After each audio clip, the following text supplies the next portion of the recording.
Saudação, pessoal! Estamos mais uma vez na área, no ar e nas redes para nosso vídeo aqui no canal 30 do Segundo Tempo. Mais uma vez aqui com o Fazolinho, Eduardo Fazolinho, o mestre um jornalístico nosso, para a gente falar, está encerrando o ano, encerrando os campeonatos, e hoje para começar, a gente vai falar um pouco da Série B, que encerrou ontem, um pouco das finais sul-americanas, aí da Copa Sul-Americana e da Libertadores. Então, eu sou o José Cochanovas e vocês podem ajudar a gente se inscrevendo no canal, dando seu like, divulgando para os seus amigos. Vamos ver a gente fazer bombar aí, a gente chegar mais longe possível. Bem, Fazolinho, encerrando agora a maior Série B de todos os tempos, acho que confirmou, né? Até pela última rodada, tendo bastante gente para classificar, demonstrou o que a gente falou no começo lá. É uma das melhores, se não a melhor Série B dos tempos aí, né? Salve, pessoal. José, na minha opinião, mantenho o que a gente falou lá no primeiro programa, antes de começar a Série B. Nós conversamos na segunda, a Série B começava na sexta, e a nossa expectativa era de que fosse a maior de todos os tempos, e com certeza a competição por si só acabou confirmando essa expectativa, né? Não só pelos times que subiram, até pelos times que caíram. A gente olha, né, o Vitória, um time tradicional, já foi vice-campeão brasileiro, vai jogar a terceira divisão ano que vem. Alguns times ali estavam brigando até o final também, o próprio Londrina escapou na Bacia das Almas ontem, né? Um dos times que mais ficou na ZR, no campeonato, acabou escapando na última. E o acesso, né, assim, não contemplou, inclusive, alguns favoritos, né? Alguns favoritos acabaram ficando no meio da tabela ali, né? O engraçado é que quem subiu, quem caiu ano passado, só o Vasco, né? O Botafogo, Goiás, Curitiba caíram, mas não foi fácil para eles subirem. Eu acho que eles subiram por competência, assim, mas não foi uma moleza. E o Vasco, que é taxado um dos grandes, assim, foi o único que caiu e não subiu de volta, né? E foi uma decepção para mim, o Vasco, uma decepção. Ficar no meio da tabela ali, já perder, não fato nem tanto de não classificar, mas 2, 3 rodadas antes já não ter nem chance, né? É decepcionante para a grandeza do Vasco, né? E se você for avaliar, né, a gente mesmo fala dos 4, 3 que ano passado estavam disputando ali, acabaram subindo, né? Mas se você olhar o próprio Curitiba, na partida em que ele acabou subindo, foi aquele sufoco contra o Brasil de Pelotas, os prognósticos que o pessoal estava fazendo hoje, que se não tivesse ganho aquele jogo, foi com um gol no final, não sei não se teria subido, porque acabou em terceiro, inclusive, acho que a 2 pontos à frente do CSA, se não me engano, ou subiu, ou pegaria o 4º lugar, ou dependendo da combinação de resultados, poderia até não ter subido. Você vê como é que foi a coisa, um time que chegou a estar 10 pontos na frente, na liderança, e no final acabou terminando em terceiro, justamente pelo equilíbrio da competição. Né? Acho que o CSA bobeou nisso também, né? Ele teve uma rodada que ele perdeu ponto por confiança, né? Ali já no Exatamente. Final, talvez essa derrota dele, que se ele tivesse ganho, ele passava, ele estaria disputando a segunda colocação. Então, o próprio Confiança caiu, mas ele tirou pontos de bastante gente, né? Foi um time que incomodou, principalmente no final, naquela busca por escapar ali, acabou tirando bastante ponto importante do pessoal lá de cima. Ele foi um time que ele uma pena que tenha caído assim, porque da região, né, ali do estado deles lá não tem muita tradição no futebol assim, mas conseguiu. E o engraçado também, eu estava vendo, o Remo passou brigando para não cair, mas só entrou na zona de rebaixamento na última rodada, né? A rodada que é mais importante, ele mais importante é que ele acabou entrando e não saiu mais, né? E um time que tem torcida, né? Um time que lota estádio, é triste, né? De ver um time assim cair, né? Mas daí também assim, né? Jogou com um time rebaixado em casa, lotado, não conseguiu fazer 1-0. Daí também tem que punir, né? Também, né? Porque esse último jogo ele precisava de um gol, de um golzinho só daria, mas não conseguia ganhar Chegou a fazer o gol, mas o VAR anulou, né? Teve também essa tristeza a mais aí. O outro que acho que foi surpresa, mas não conseguiu subir, mas foi surpresa agradável, foi o CRB, né? Eu não achava que ele ia brigar até a última rodada pela classificação, mas foi bem, foi até o final. Também perdeu aquele jogo que aquela rodada que você comentou que o Curitiba subiu, a derrota dele é que fez o Curitiba subir, né? Então ele perdeu alguns jogos assim que não poderiam ter. É o jogo decisivo, é esse, diferente desse do Botafogo, Goiás e Curitiba, que Eu, quando era o jogo importante eles ganhavam, né? eu acho que pro CRB faltou um pouquinho de experiência de competição mesmo, né? Aquele algo mais que, como você falou, que às vezes os times grandes têm, nos momentos decisivos você se impõe, né? O CRB foi, como dito aí para mim, uma das melhores surpresas do ano, né? Fez um belo campeonato, né? Por pouco não conseguiu acesso, mas assim, falhou nos momentos importantes, né? Teve um jogo, acho, estava tentando me recordar, mas não vou lembrar, que uns 2 ou 3 rodadas atrás teve um jogo em casa que precisava ganhar e não ganhou. Acho que ali foi também o diferencial, né? Então, Mas assim, nada paga a bela campanha, né? Se manter esse trabalho e ano que vem forte de novo para buscar o acesso outra vez aí. para ter. Embora acho que ano que vem talvez o título de melhor Série B de todos os tempos possa mudar para o ano que vem, Eu porque também na acho. iminência de ter 3 campeões de Libertadores, um mundial inclusive, na Série B a gente nunca viu, né? Então pode vir a acontecer se o Grêmio está quase com o pé lá, né? Se finalizar, aí é bem provável que esse título passe para o ano que vem daí. Mas vamos fazer, já ia até fazer isso mais para frente, mas vamos pensar assim os que estão hoje ali, né? Três, por exemplo, que o Chapecoense caiu. O Sport está com bastante chance que ter e o Grêmio. Os Está que estão quase lá. os que estão subindo, talvez vamos comparar assim, o Grêmio com o Botafogo. O Grêmio é mais vitorioso, né? Então cresce. O Sport e o Curitiba meio que se igualam, talvez assim. E Chapecoense e o Avaí também. Então, depende de quem caia mais um desse, já pode se tornar mais, a maior mesmo, né? A diferença do que subiu do terceira para a segunda, né? Que não subiu assim, subiu dois times paulistas que tem o dinheiro lá, né? Que é o Ituano e o Novo Horizontino. E o Criciúma, dura que caiu o Vitória, que acho que o Vitória é um dos times fortes, assim, A vitória foi uma decepção, né? E que eu te falo assim, que eu acho que na Série B, se você for pegar os últimos anos, o ponto negativo, e aí a gente lamenta muito, é não subir mais uma vez time do Nordeste. Isso já aconteceu no passado, né? E esse ano volta a acontecer, embora eles tenham brigado ali, alguns até o final, né? Não tô de 2 anos de não acesso do time do Nordeste. E o que pode acontecer? Pode, inclusive, perder um time da Série A. O Sport está perto, né? O Bahia ainda está brigando, então, assim, pode virar trágica a questão do Nordeste no ano que vem, né? fora que caiu para a Vamos terceira, torcer que né? eu Caiu no acho que Confiança pode. e o Vitória também. Exatamente. Exatamente. Acho que isso aí pode ter um fator também relacionado à questão econômica, né? Isso aí influencia muito também a pandemia e tal, mas é de se lamentar, porque é uma região que gosta de futebol, o povo é animado, os estádios cheios quase que sempre, e está perdendo espaço aí, né? Vamos torcer que volte a É, ter grandes mas, perspectivas para o ano que vem. mas eu acho que até caindo assim, acho que tirando os que caíram, né? O Brasil de Pelotas, que já começou o campeonato mal, ele foi mal desde lá do o estadual deles. Mas o Confiança e o Remo, eles não estavam assim taxados como vai cair de qualquer forma, porque eles até chegaram a tentar montar. O Confiança tinha jogadores ali de conhecidos, o Neto Berola, o Hernani, e só que acho que estava tão disputada essa Série B que o Operário, vamos dizer assim, que a gente colocou como favorito, ele montou um time bom, mas quando ele perdeu, ele não conseguiu mais subir. Então, a qualidade que estava a disputa, né? Então, não é que foi, acho que, tirando, igual eu falei ali, o Vitória, que vem com problemas anos já de interno lá, Administração, administrativo, né?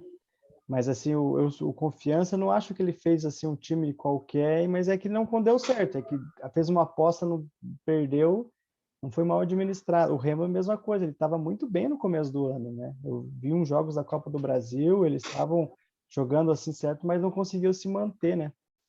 O Remo chegou a flertar, inclusive, com acesso ali, liberou entre uma boa parte do campeonato nas posições próximas ao acesso ali, né? Mas que nem você falou, foi perdendo fôlego, tanto é que a única rodada em que ele figurou na zona foi a que não podia, né? Triste, porque é um clube que parecia estar se reestruturando, né? E acho que agora o Paysandu está na C, né? Está na C também.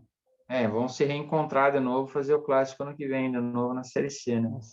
Igual o Náutico ali também, acho que o que aconteceu com o Náutico foi isso, ele tinha um time, aí perdeu por venda, por contusão, perdia por cartão, ele não conseguiu se manter, mas não correu o risco de cair, mas o começo avassalador que eles tinham, não tiveram manter, mas a gente também está dizendo que é por fato de ter uma estrutura do clube, né?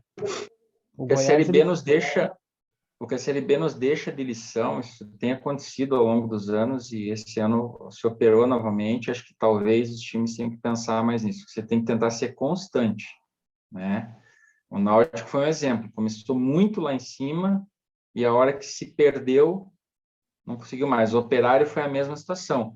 O Coritiba quase que vivenciou isso também. O Coritiba começou mais ou menos, chegou num auge ali que foi abrir uma pontuação bem elástica para os demais concorrentes e de repente numa descida ali quase, se a hora que tivesse mais uma, 2 rodadas ali, periga nós ter queimado a nossa língua, porque o primeiro time que a gente cravou que ia subir foi o Coritiba, né? Que também acho que esse acesso por cima acho que deu uma relaxada no time também, né? Porque é um time mais de veterano, daí acho que isso acabou influenciando. Eu vi esses comentários também dele não poder ter subido, mas não sei se precisasse de mais uma vitória, não sei se perderia para o CSA ou perderia para a Ponte Preta, né? Então, talvez jogou mais sem essa. É como o Vasco, o Londrina ganhou Não, 3 a sim, 0. Se o Vasco tivesse a responsabilidade diminuiu, só que assim, a gente às vezes tem que lembrar que no futebol, principalmente, é o que mais acontece. Às vezes a pressão, em vez de ajudar, ela atrapalha, né? Então, se precisasse, talvez, ter que ganhar de qualquer maneira os jogos, não sei se conseguiria, né? Nada paga a bela campanha, né? Foi uma das campanhas mais ressaltantes do Curitiba em termos de Série B, né? Embora não tenha terminado com o título, fez muito bem o papel, principalmente em jogos em casa, né? Pegou uma boa sequência ali, nada vai apagar a campanha, né? Mas fico alerta, principalmente para os times do ano que vem aí, que tem que tentar ser constante no campeonato. Se você começar a desequilibrar no meio ali, você corre um risco de, inclusive, cair. A gente já teve outros exemplos, a gente cita várias vezes o Paraná Clube aqui, que na maioria das vezes fazia um belo primeiro turno, era sempre apontado como candidato, e no final estava disputando para não cair. O que aconteceu há 2 anos atrás, acabou caindo, né? Nisso que você diz, eu coloco 2 exemplos nesse aqui. Um é o Guarani, que quando a pressão que ele precisava ganhar 2 jogos, um em casa do Goiás e o Botafogo já ganha, que era difícil, mas ele perdeu as 2, né? Então essa pressão que prejudicou ele. Atrapalhou. Atrapalhou porque eu acho que o Guarani não estava jogando o melhor futebol nas últimas rodadas.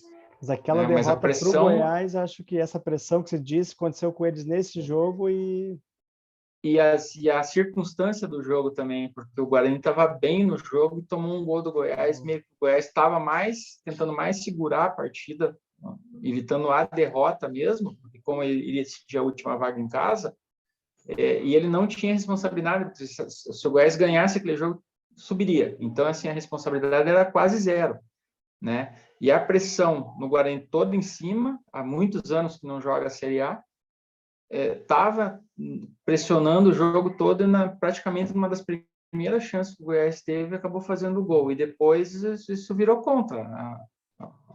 O nervosismo, toda a situação acabou pesando ali para o Guarani não conseguiu acesso. E o Goiás foi ao contrário, né? Que aquele jogo contra o Curitiba, que era um marco para eles foram lá e conseguiram subir a pressão e dali que conseguiu. Ali eles comemoraram como se fosse aquele jogo classificatório, porque ganharam do líder direto ali.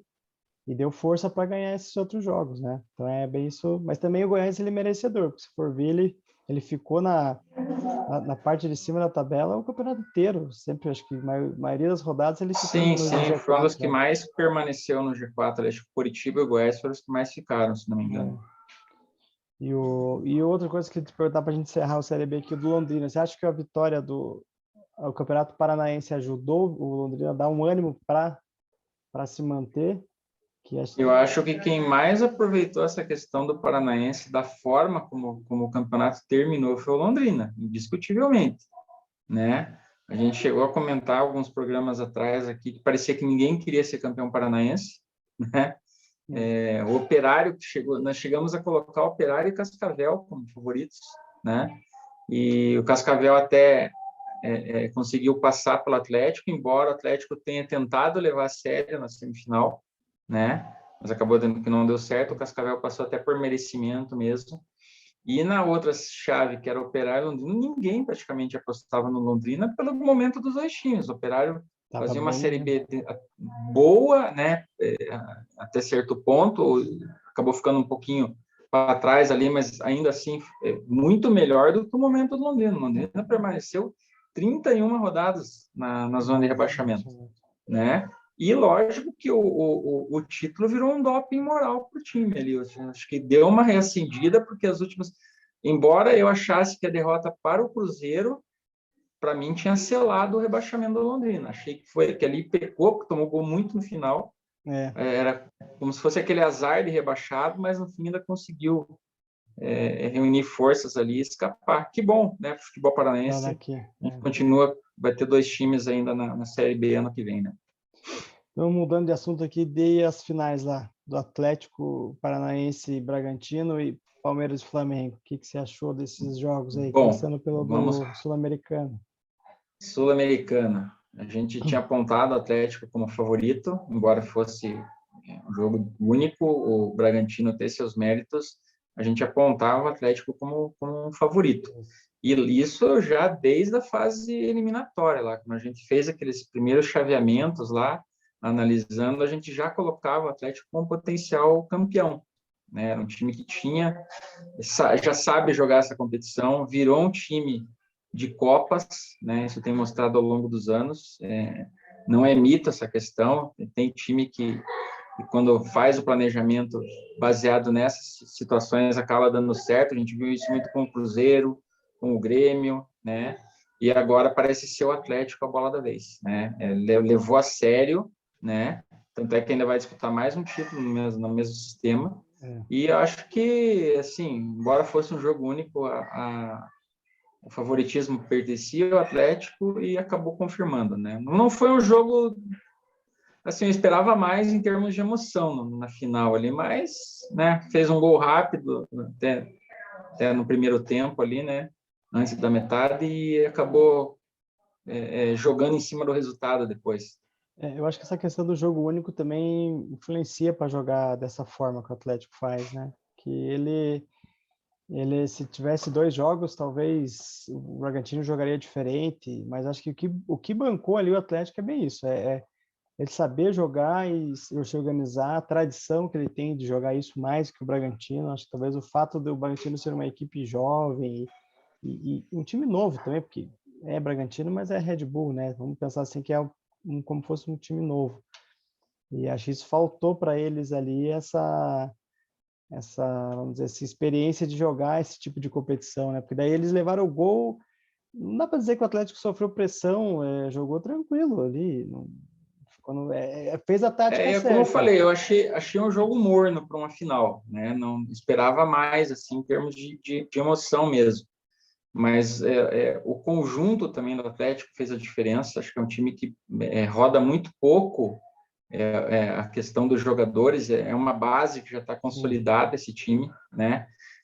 Sabe se preparar porque prioriza as competições nacionais e internacionais, tanto é que nas primeiras fases do campeonato estadual joga com a piazada mesmo, né? E depois, se precisar, coloca os titulares ali, mas em princípio ele prepara o time principal dele para esse tipo de competição.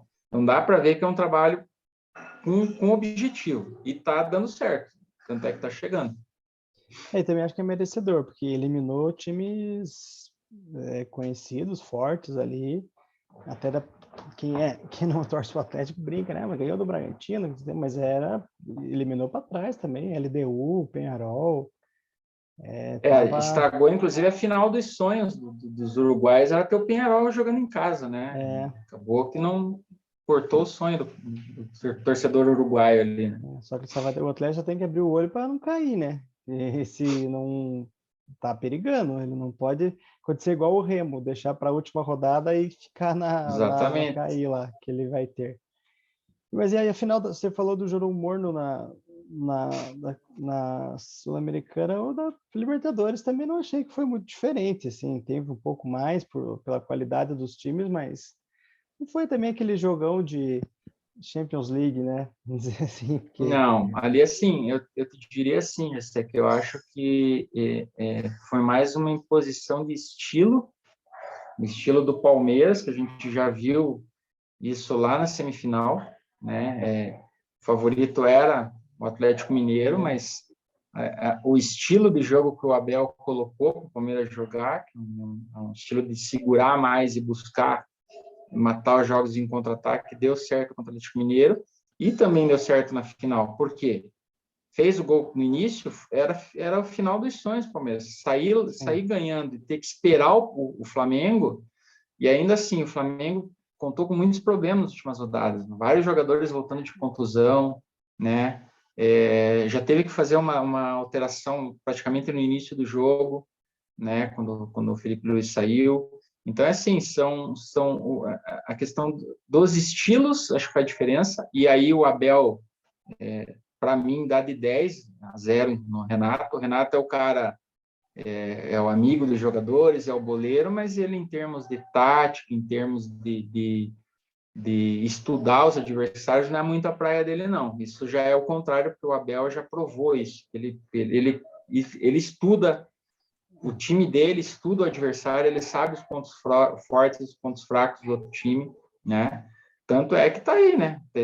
Em 6 campeonatos, 3 títulos, né? Acho que teve mais uma final também que perdeu aquela final que perdeu pro Flamengo no início do ano e a final do Paulista. Então, assim, não dá para criticar um trabalho desse, E né? no brasileiro também, né? Ele sempre está chegando, Exatamente. não ganhou o título, mas está brigando. Mas também é bem isso que eu acho. Eu acho assim que foi um duelo ali tático e o Palmeiras sabia o que tinha que fazer, tinha estratégias do jogo. Até colocar o Davidson no final era a estratégia dele. Falou assim, eu precisava pôr o cara aqui. E o Flamengo não tem isso. O Flamengo ele vai bem porque ele tem jogadores de qualidade, mas parece que ele não tem um time, um modo de jogar, uma tática. É pela qualidade dos jogadores, né? É certo Eu também que lembro que eu comentei, acho que metade do Campeonato Brasileiro aí, que na minha opinião, dos 3 times, o Flamengo era o melhor 11, o Palmeiras era o melhor elenco e o Atlético Mineiro tinha o melhor futebol. Acho que eu comentei em algum dos programas nossos que eu falei isso. E é o que aconteceu. Para você ser campeão, você precisa de elenco, né? Então, o Palmeiras provou isso com a questão da final. O Flamengo nos provou que o time titular é bom, porque quando precisa fazer uma reposição, nem sempre é a mesma qualidade, né? Você perde o Felipe Luiz, você tem lá o René, é um lateral razoável, mas não tem a mesma qualidade, né? Não tem nenhum jogador que faça o que a Arrascaeta faz. E ele estava nitidamente em más condições de jogo. Ele não ia apresentar o futebol que ele consagrou ele ali no Flamengo, justamente por vir de muitas contusões. Né? o próprio Bruno Henrique, né? Ele também está sofrendo com contusão, né? Mas eu acho Sim, que isso machucou, acho que na última rodada, no jogo com o Corinthians mesmo, acabou machucando no meio do jogo, lá terminou meio que no sacrifício, né? Então, assim, o fato de ter que ficar mudando muito, o time do Flamengo acabou atrapalhando. Mas acho que eu também acho que o Renato Gaúcho faltou para ele ali no Flamengo demonstrar algum trabalho, vamos dizer assim, mas comparam muito com o do Jorge Jesus, mas é diferente, eu acho, né? O Jorge Jesus ele veio aqui em 2019, jogadores tinham jogado pouco, tinha outros jogadores, tinha o Rafinha, tinha o Gerson ainda, tinha o zagueiro gringo lá que estava. E a maratona que teve esse ano fez e não sofria com essas contusões. Ele fala, não vou. Eu acho que tem uma diferença gritante entre os dois. O Jorge Jesus faz o que todo treinador europeu está acostumado a fazer, que é rodar elenco. Rodar elenco. Ele trocava constantemente os jogadores. Né? A gente sabia o time titular do Flamengo, mas ele sempre estava rodando. O Renato não, ele fixou uma base e assim, tanto é que a torcida mais pedia era o Michael jogando, e o Michel não era titular. O Michel tem entrado, continua entrando nos jogos, mas não, já, em momento algum ele virou titular do time do Flamengo, embora tivesse um melhor momento que os outros jogadores, né? Então, acho que talvez essa situação, porque quando você está rodando os jogadores, você deixa o time inteiro parecido, né? Entra um, sai outro, o time não perde o estilo de jogo. Agora, quando você tenta manter sempre aquela base e mudar apenas quando necessário, quando você quer mudar uma característica de jogo, acaba às vezes não dando certo. Para mim, é um fator que pode ter influenciado também nessa ausência de títulos, porque o Flamengo, vamos repetir, queria ganhar todos os títulos e ficar só com o Carioca. Foi isso o Carioca, né? Porque isso que o Vasco foi mal no Carioca, o Botafogo foi péssimo, e ainda ele não teve, eu acho. Mas também da questão do jogo, veja como é que é. A gente poderia estar falando diferente aqui, né? Porque o Michel perdeu um gol no final do jogo, se ele faz, a gente podia estar dizendo aqui, o Renato colocou o cara lá. Mas acho que ia ser circunstância do futebol, pela qualidade que o Flamengo tem. Mas eu acho que a tática do Palmeiras é essa. Tem torcedor do Palmeiras que critica esse jeito do Palmeiras jogar. Não gosta, mas tá ganhando, né? Mas o torcedor do Palmeiras, eu acho que nesse ponto é ingrato. Se você for olhar os maiores títulos do Palmeiras, foi jogando nesse estilo. Lembra do Felipão, né? Então, acho que tem que ser um pouco menos ingrato. Eu falo como corintiano, o estilo, embora eu goste de um futebol bem jogado, um futebol para frente, eu sei que o estilo do Corinthians não é esse. Estou acostumado. Então, o torcedor do Palmeiras tem que, acho que, parar um pouquinho e pensar que as grandes conquistas do Palmeiras na história tiveram mais valor na posse de bola, no jogo coletivo, do que só no talento ali. A academia ficou lá para trás. Mas esse a gente vamos fazer um programa então especial aqui só com o do Palmeiras campeão, para a gente discutir isso. Vamos chamar aqui dois amigos nossos aí para discutir também palmeirense, e vamos colocar isso na pauta também lá. Então, isso aí. É uma boa discussão. Obrigado, Fazolin, mais uma vez. Hoje passamos bastante, mas para compensar as 2 semanas que a gente ficou sem fazer aí. E também foi momentos importantes. Vamos conversando. Então, pessoal, se inscreve no canal aí, passa para os seus amigos, dá o like, faz o comentário. Vamos fazer rodar mais aí. Vamos deixar essas mídias de São Paulo e Rio que só falam só para puxar o saco lá, que a gente tenta ser imparcial e fala até contra os nossos times aqui, fala a favor também. E vamos aí. Exatamente. Valeu, pessoal. Até a próxima. Obrigado.